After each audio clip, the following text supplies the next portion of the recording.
मेरी माता और बहनों, आपको होली अष्टमी की शुभकामनाएं। तो आज मैं आपको होली अष्टमी की कथा सुनाने जा रहा हूँ। प्राचीन काल में किसी नगर में एक साहूकार रहता था। उसके 7 पुत्र थे। दीपावली से पहले साहूकार की शास्त्री घर की लीपापोती के लिए मिट्टी लेने के लिए खादर में गई और खादर में कुदाल से जब मिट्टी खोदने लगी तो देव योग से उसी जगह एक साई की मांद थी। सहसा उसी शास्त्री के हाथ से कुदाल से के बच्चे को लग गई, जिससे साई का बच्चा उसी क्षण में मर गया। इस घटना से उसी शास्त्री को बहुत दुख हुआ, परंतु अब क्या हो सकता है। वह शास्त्री पश्चाताप करती हुई अपने घर में आ गई। कुछ दिन के बाद उस शास्त्री का एक पुत्र मर गया, फिर दूसरा और फिर तीसरा। अर्थात के वर्ष में उसके 7 पुत्र मर गए।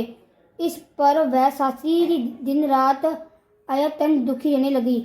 एक दिन अपने पड़ोस की शास्त्रियों से रोकर कहा कि मैंने जब जान भरोस कर कोई पाप नहीं किया है।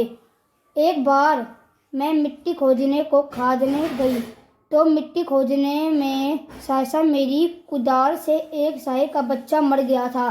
तभी से 1 वर्ष के भीतर मेरे 7 पुत्र मर गए। यह सुनकर उन शास्त्रियों ने धन्य देते हुए कहा कि तुमने जो यह बात सबको सुनकर प्रचित काम किया है, इससे तेरा आधा पाप तो नष्ट हो गया।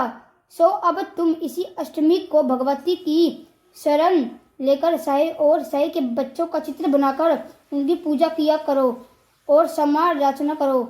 ईश्वर की कृपा से तुम्हारा समस्त पाप धुल जाएगा और तुम्हें पहले की तरह ही पुत्र की प्राप्ति हो जाएगी। उनकी बात मानकर उसी शास्त्री ने कार्तिक मास की कृष्ण पक्ष की अष्टमी को व्रत किया तथा हर साल व्रत व पूजन करती रही। फिर ईश्वर की कृपा से 7 पुत्र प्राप्त हुए। तभी से इस व्रत की परंपरा चलती आ रही है। तो हमारी कथा ही समाप्त होती है। कथा सुनने के बाद आप होली अष्टमी की आरती जरूर सुनें।